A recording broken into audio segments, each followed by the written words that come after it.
بسم الله الرحمن الرحيم. حبايبي طلاب سنة تالتة، النهاردة إن شاء الله هنحل نموذج امتحان جديد من ملف المعاصر في المراجعة النهائية.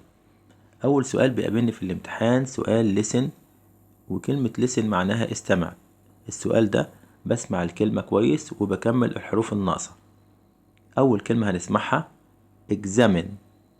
examine طبعا هنا ناقصة حرف الإكس، وexamine يعني يفحص.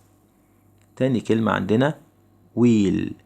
wheel wheel هنا ناقصة حرف ال W وحرف ال H. wheel معناها عجلة. grass. grass grass هنا ناقصة حرف ال S وحرف ال S، وكلمة grass يعني حشائش. alphabet. alphabet طبعا في كلمة alphabet في حرفين بيدوني صوت حرف ال F، حرف ال P وحرف ال H. بعد كده عندنا السؤال التاني في ورقة الامتحان سؤال تشوز، اختار. هتختار الإجابة السليمة. أول جملة بيقول لي I not my grandmother yesterday. أنا جدتي بالأمس. هنا عاوز يقول يعني إن أنا زرت جدتي بالأمس. طبعا هنا كلمة yesterday باينة جدا وواضحة معانا، واحنا عارفين إن كلمة yesterday دي من الكلمات الدالة على زمن الماضي البسيط. بمجرد ما بنلاقيها بنختار الفعل اللي في التصريف التاني، يبقى كلنا هنختار كلمة visited. يبقى I visited my grandmother yesterday. أنا زرت جدتي بالأمس. في نمبر 2 بيقول لي My sister نقط a delicious cake last week. يعني أختي نقط كيكة لذيذة الأسبوع الماضي. برضو أنا شفت كلمة last week، وكلمة last week برضو من الكلمات الدالة على الماضي، فبرضو هنا محتاج أجيب التصريف التاني. التصريف التاني للفعل make هو كلمة made.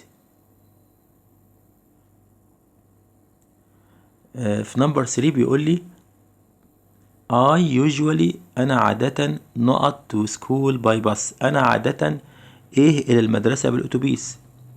طيب كلمة الجملة دي شفنا فيها كلمة دالة على زمن المضارع البسيط اللي هي كلمة usually. يعني كده أنا خلاص عرفت إن جملتي في المضارع البسيط. يبقى أنا هعمل إيه؟ أول ما بلاقي الفاعل I أو we أو they أو you بجيب الفعل في المصدر.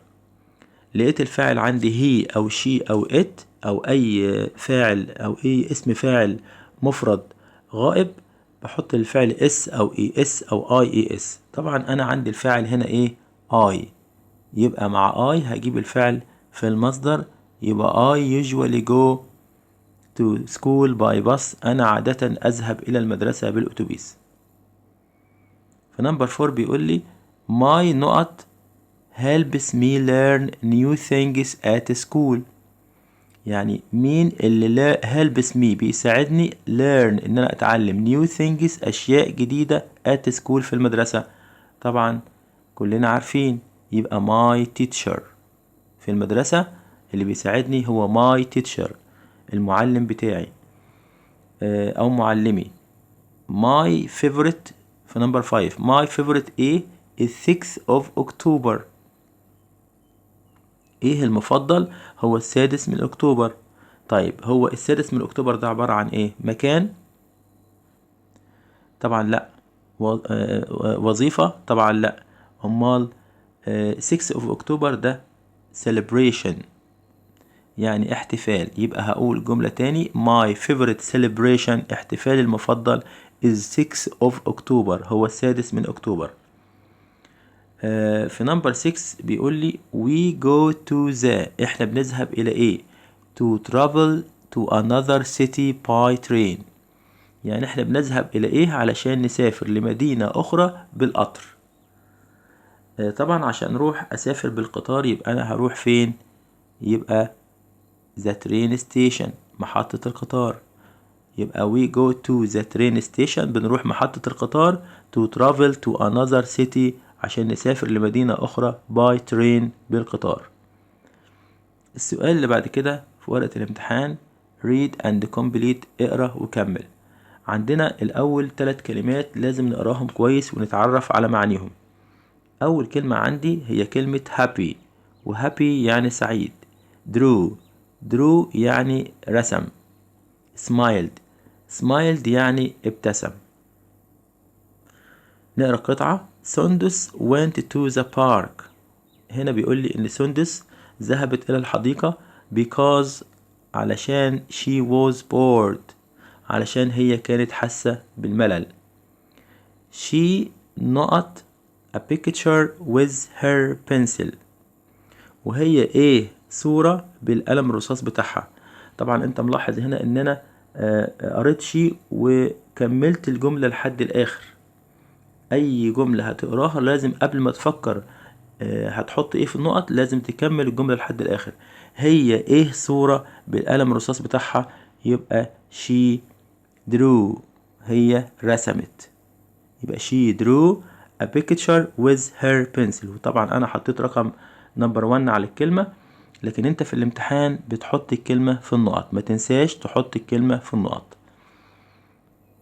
she was وهي كانت very ايه and excited، وبعد ما رسمت الصورة كانت ايه ومتحمسة، يبقى اكيد she was very happy، يبقى اكيد كانت سعيدة جدا and excited ومتحمسة. بعد كده عندنا السؤال الرابع في ورقة الامتحان look and rearrange، يعني انظر وعيد ترتيب الحروف. طبعا بنأكد على ان انت لازم تبص على الصورة بتساعدك كتير ان انت تعرف ايه الكلمة المطلوبة. دي صورة ركبة يعني ني. كلمة ركبة فيها حرف في الأول لا ينطق silent، هو حرف الكي. يبقى هنبدأ بالكي، وهنا الكي مش هتتنطق. بعد كده ان اي، يبقى ركبة يعني ني. الصورة اللي جاية صورة كلب، دي او جي. آخر صورة صورة هدية، جي اي اف تي. يبقى أول صورة صورة ركبة ني، بعد كده صورة دوج يعني كلب، صورة الهدية الترتيب بتاعها كلمة gift. ونكمل مع بعض ونشتغل في السؤال الخامس في ورقة الامتحان. بيقول لي read the text، اقرأ النص and answer the questions، وجاوب على الأسئلة. بيديني قطعة، بقرأ قطعة كويس جدا، بترجمها وبحل الأسئلة اللي عليها، وأي سؤال بيدهوني بتبقى إجابته موجودة عندي في القطعة. هنا بيقول I am مازن، أنا مازن. I have a goal، أنا عندي هدف to be a doctor، إن أنا أكون طبيب. مازن هدفه إن هو يكون طبيب.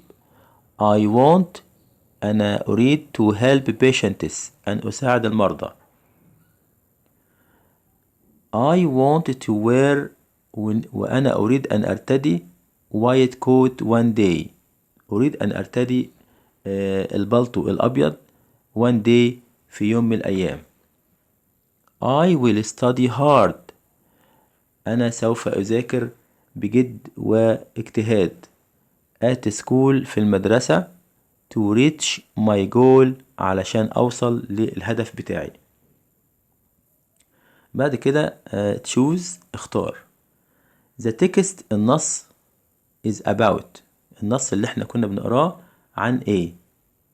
طبعا هنا عن مازن's goal، يعني هدف مازن. مازن عنده هدف او حلم ان هو يبقى طبيب. نمبر 2 مازن has a goal، مازن عنده هدف to be a، ان هو يكون ايه. في القطعة قال ان هدفه او وحلمه ان هو يكون a doctor، يكون طبيب.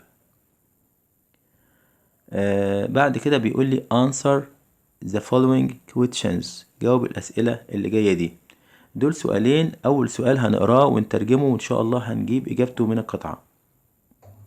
بيقول لي هنا في نمبر 3 who does مازن want to help، يعني مين اللي مازن عايز يساعده. طبعا هو هنا قال فوق في القطعة I want، أهو الإجابة أهي I want to help patients، يعني أنا أريد أن أساعد المرضى. أنا بقى هبتدي أخد الإجابة دي وأنزل بيها، لكن هيحصل فيها تغيير. هو هنا في القطعة كان بيقول أنا أريد، لكن أنا لما أجي أجاوب هقول هو، هستخدم الضمير he لأن أنا بتكلم عنه. he wants، يعني هو عايز، يريد يعني، to أن help أن يساعد patients المرضى.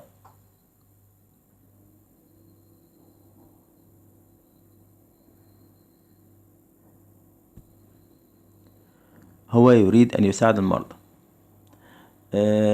في نمبر 4 بيقول لي what will مازن do to reach his goal.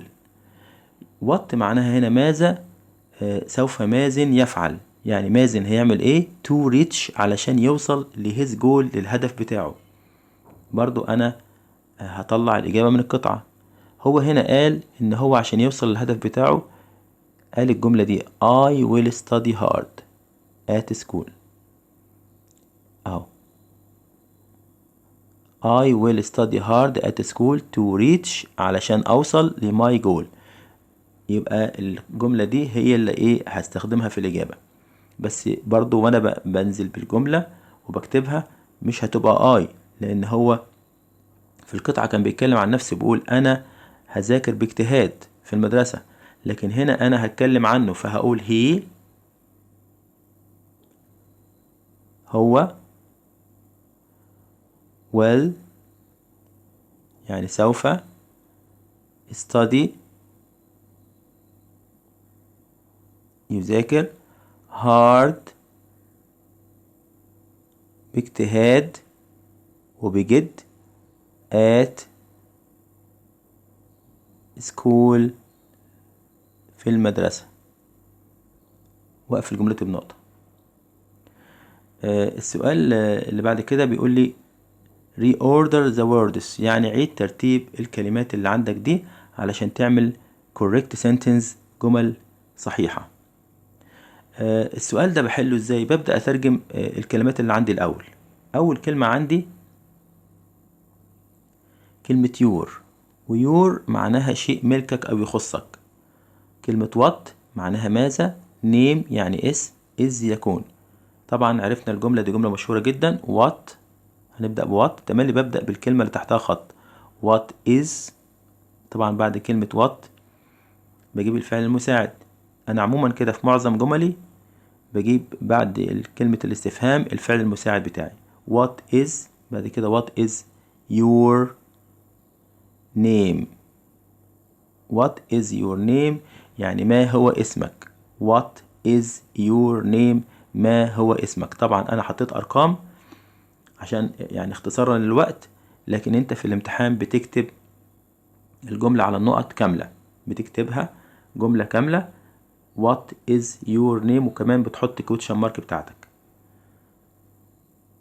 بعد كده عندنا جملة جديدة في نمبر 2 are يعني يكونوا، brave يعني شجاع، the Egyptian المصري أو المصريين، very يعني جدا، soldiers يعني جنود.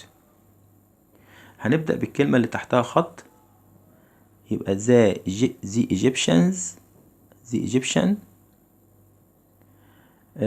the Egyptian، كلمة the Egyptian معناها مصري. the Egyptian ايه؟ the Egyptian soldiers يعني الجنود المصريين. ده الفاعل بتاع الجملة بتاعتي، the Egyptian soldiers يعني الجنود المصريين، ده الفاعل بتاع الجملة. عاوزين فعل يبقى are يكونوا. طب يكونوا ايه؟ very brave شجعان جدا. بعد كده عندنا سؤال علامات الترقيم. اول جملة عندي بيقول لي I have blue eyes. بقرأ الجملة كويس يا اولاد وبعدين بحاول اعرف معناها ايه، يعني بحاول اترجمها، ده هيساعدني كتير. I have blue eyes انا عندي عيون زرقاء. طبعا أول غلطة شايفينها إن هو بادئ بحرف سمول. في علامات الترقيم اتعلمنا إن بداية أي جملة مهما كان نوعها لازم تبدأ بحرف كابيتال، فهنبدأ بالآي كابيتال.